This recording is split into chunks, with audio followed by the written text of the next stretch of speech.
ये कारकर्दगी नहीं है, ये दबाव है। और कानूनी उसूल है कि जल्दी किया गया इंसाफ दफन किया गया इंसाफ होता है। यानी जल्दबाजी में जो आप इंसाफ करते हैं वो इंसाफ को दफन करने के मुतरादिफ है। ये वैसे ही कानूनी उसूल है। शाह मोहम्मद कुरैशी साहब, जिन्हें साइफर केस में बरी किया जा चुका है, उन्हें 9 मई में फंसाने के लिए मुलविस कर दिया गया। हालांकि उस दिन वो लाहौर में थे ही नहीं, अपनी बीवी के साथ आगा खान अस्पताल कराची में थे। और ये फौजदारी कवानीन की सख्त खिलाफ वर्जी हो रही है और उस आदमी को लाहौर के मुकदमात में इन्वॉल्व कर दिया गया है। कैद को मुकदमा चलाने की बुनियाद बना दिया गया। उमर सरफराज चीमा और महमूद रशीद साहब, ये लोग जो है सिर्फ इन पे मुकदमात इसलिए चल रहे हैं कि इनको जेल के अंदर रखना है और ये जेल के अंदर मौजूद है।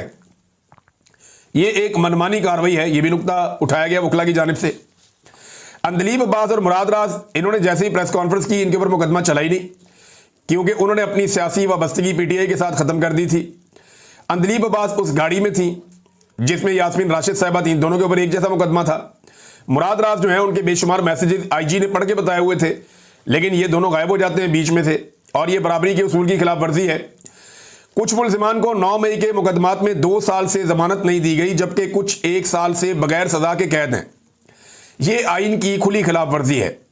आर्टिकल 9 जो है वो शख्सी तहफ़्फ़ुज़ का हक देता है, जबकि आर्टिकल 10 गिरफ्तारी और हिरासत में कानूनी तहफ़्फ़ुज़ात फराहम करता है। ये लंबी पेशगी कैद है, यानी प्री ट्रायल डिटेंशन है, ये जो कानून की खिलाफ वर्जी है, और ये बगैर ट्रायल के सजा दी जा रही है। तफ्तीशी अफसर ने दावा किया कि 9 मई के 30 दिन बाद शेरपाव पुल के करीब खुली जगह से वो डंडे और लाठियां उठाकर लाया, वहां से उसने बरामद किए। हालांकि उसने ये बात भी खुद तस्लीम की कि इस जगह रोजाना कंटोनमेंट बोर्ड सफाई करवाता है। अब ये बात तो अकल में आने से ही बाहर है ना, कि जहां पे रोजाना सफाई आती है वहां पे डंडे और लाठियां पड़ी हुई हैं, और वो वहीं पड़ी हुई है, कोई जनाब देखने वाला ही नहीं है, उठाने वाला ही नहीं है, और सफाई रोजाना की बुनियाद पे वहां पे हो रही है। तो ये शवाहिद की कानूनी हैसियत को बहुत बड़ा चैलेंज सामने आ गया है। अच्छा जी, एक और चीज है इसमें बड़ी इंपॉर्टेंट, इजाफी इल्जामात बगैर किसी बाकायदा इजाजत के शामिल किए गए हैं। जब भी कोई इल्जाम नया शामिल किया जाता है तो बाकायदा एक इजाजत ली जाती है, फिर वो इल्जामात शामिल किए जाते हैं, और इन इल्जामात के हक में किसी किस्म का कोई सबूत पेश नहीं किया गया, ज़बानी कलामी चीजें आकर बयान कर दी गई, एक कहानी सुना दी गई। ये कार्रवाई कानूनी इख्तियार से तजावज़ है और तरीक़ाकार के लिहाज से कालादम है, गलत करार दी जा चुकी है। कोर कमांडर हाउस, जो कि मरकजी मकामात में से एक है, उसके आसपास कोई भी सीसीटीवी फुटेज अदालत में पेश नहीं की गई। बरियत देने वाले शवाहिद को छुपाना शफाफ ट्रायल के लाजमी उसूल यानी शवाहिद की फरामी की खुली खिलाफ वर्जी है। अच्छा जी, वाकये के वक्त फौजी एहलकार इस इलाके में तैनात थे, लेकिन किसी भी फौजी को बतौर गवाह अदालत में पेश नहीं किया गया।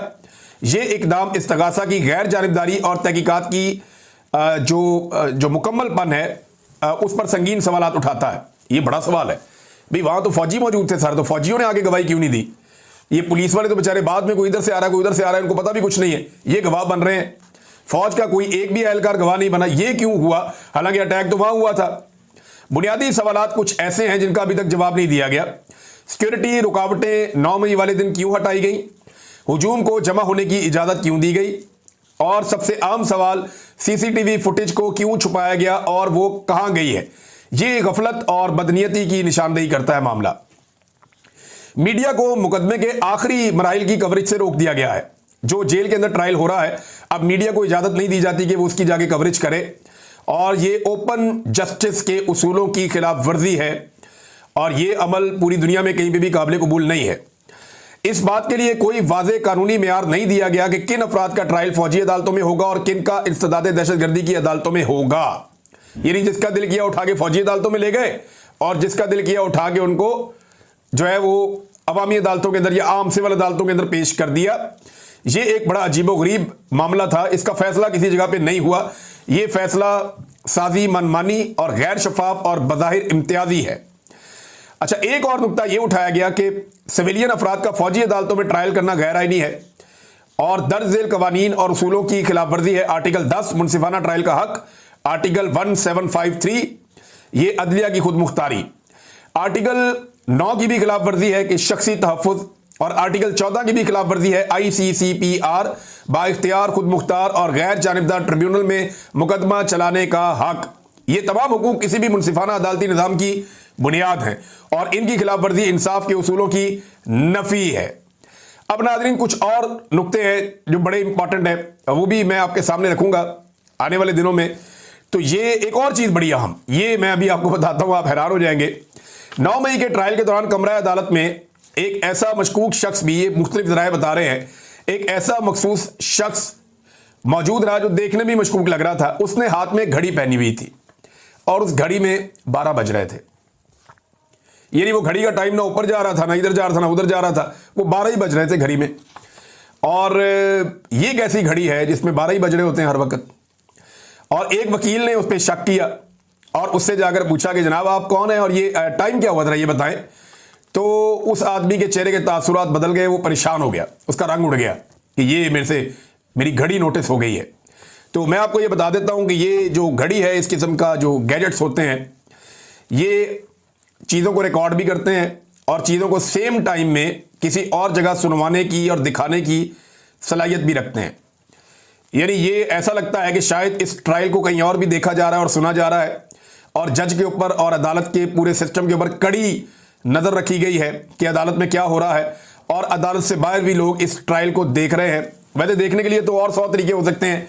बहरहाल ये जिसने हाथ में घड़ी पहनी हुई थी, ये मशकूक आदमी, इससे जब वकील ने सवाल किया तो ये घबराहट का शिकार हो गया। अब तक एक पुलिस वाले ने सवाल किया, ये आयशा भुट्टा कौन है, ये क्या मसला है? वो यार मैंने उसको गिरफ्तार किया हुआ। कहते तुमने गिरफ्तार किया हो, तुम पहचानते नहीं हो? कहता नहीं, मुझे पहले बता दो वो कौन है, मेरे खाते डाल दी गई है। ये पुलिस वालों की हालत है कि उठा के एजेंसियों वाले ले गए लोगों को और बाद में पुलिस वाले उनकी शनाख्त करते फिरते थे जेलों में जा जाकर के भी शक्ल दिखाओ, हमने किस किस को गिरफ्तार किया है, यानी हमारे खाते कौन कौन सा पीटीआई का बंदा डाला गया, हमें शक्लें दिखाओ। अगर वहां जाकर पहचानना पड़ गया अदालत में तो फिर हम क्या करेंगे? ये नाज़रीन हालत है 9 मई के मुकदमे की। पाकिस्तान तहरीक इंसाफ को यह मामला आलमी सतह पे और पूरी दुनिया में इंग्लिश में, उर्दू में, मुख्तलिफ जबानों के अंदर उठाना चाहिए। आलमी मीडिया को इसके बारे में बताना चाहिए कि 9 मई की हकीकत क्या है और उसमें से क्या निकला, क्योंकि बहुत प्रोपेगेंडा किया गया इस जमात के खिलाफ। एक सियासी जमात को कुचलने के लिए इसको इस्तेमाल किया गया। लाहौर से नाज़रीन जो कारकुन गिरफ्तार किए गए थे, लाहौर में रैली निकाली कारकुनों ने, दफा 144 नहीं फिर भी लगा दी उनके ऊपर। तो इस पे ILF ने, इंसाफ लॉयर फोरम ने इनके मुकदमात लड़े जाकर। रात लेट नाइट तक ये लोग अपने पता करते रहे कौन कौन कहाँ पे पकड़ा गया है और कौन कौन से मुकदमात दर्ज हुए हैं। सुबह जब अदालतों में पेश किया गया तो ILF ने ये मुकदमात डिस्चार्ज करवाए हैं और अपने वर्कर्स को रिहा करवाया है। तो ये बड़ी अच्छी बात है कि अगर एक तरफ नाइंसाफ़ी हो रही है तो दूसरी तरफ लोअर कोर्ट्स में कहीं ना कहीं इंसाफ मिल जाता है, कहीं ना कहीं इंसाफ मिल जाता है। उस तरह तो इंसाफ नहीं है जैसे होना चाहिए। पाकिस्तान तहरीक इंसाफ अपनी तहरीक को आगे बढ़ाने के लिए पुरज़म है। सेनेट इलेक्शन अब हो गया कामयाबी के साथ और जो वर्करों का हक था वो मार दिया गया, लेकिन अब इसके बाद देखना यह है। लेकिन अच्छी खबर यह है कि इसमें मुराद सईद सेनेटर बने हैं। मुराद सईद जिससे इस वक्त एस्टेब्लिशमेंट नफरत करती है, और मुराद सईद बड़े लंबे अरसे से रूपोश हैं। मेरे ख्याल में उनको एक मौके के तौर पे भी लेना चाहिए मुराद सईद को अब, क्योंकि वो एक सेनेटर हैं। तो अब उन्हें, मुझे नहीं लगता कि ये निज़ाम ऐसे उन्हें जान से मारने की कोई हरकत करेगा या उन्हें जबरी तौर पे लापता करेगा इस वक्त, क्योंकि वो सेनेटर मुंतखब हुए हैं और सबसे ज़्यादा वोट लेने वाले सेनेटर हैं। लेकिन वो फैसला वो खुद करेंगे तो ज़्यादा बेहतर है। उन्हें ये देखना पड़ेगा कि क्या वो बाहर आते हैं तो उनकी पार्टी या उनकी जो सूबाई हुकूमत है वो उन्हें कितनी प्रोटेक्शन देती है और किस तरह से। अगर वो हलफ नहीं भी लेते तो मुराद सईद साहब जो है वो, बहुत सारे लोग कहते हैं कि अब शायद उनकी ज़रूरत है पार्टी को और उन्हें किसी वक्त शायद सामने आना पड़ जाए। लेकिन इमरान खान साहब ने उन्हें कहा हुआ है कि आपने अभी सामने नहीं आना, क्योंकि मुराद सईद को लेकर पाकिस्तान की मिलिट्री एस्टेब्लिशमेंट में जो टॉप के 2-4 लोग हैं उन्हें बहुत गुस्सा है और वो ये समझते हैं कि मुराद सईद बहुत सारे मामलात के लिए रिस्पॉन्सिबल है और मुराद सईद की वजह से इतनी शर्मिंदगी हुई कि इमरान खान को गिरफ्तार करने के लिए बार बार पुलिस जाती थी और नाकाम होकर वापस आ जाती थी। और वो सारे ऑपरेशन में मुराद सईद एक कमांडर की तरह इमरान खान के सामने मौजूद था और वो कारकुनों के साथ मिलकर इमरान खान को गिरफ्तार नहीं करने देता था, बल्कि जो जानलेवा हमले की कोशिश की गई एक दफ़ा अदालत के बाहर, वहाँ पे भी मुराद सईद ने अपने कारकुनों के साथ मिलकर ज़बरदस्त तरीके से इमरान खान साहब का दिफा किया। हालांकि वहाँ पे बहुत सारे लोग बहुत सारे गैजेट्स के साथ, बहुत सारी चीज़ों के साथ मौजूद थे, लेकिन वो कामयाब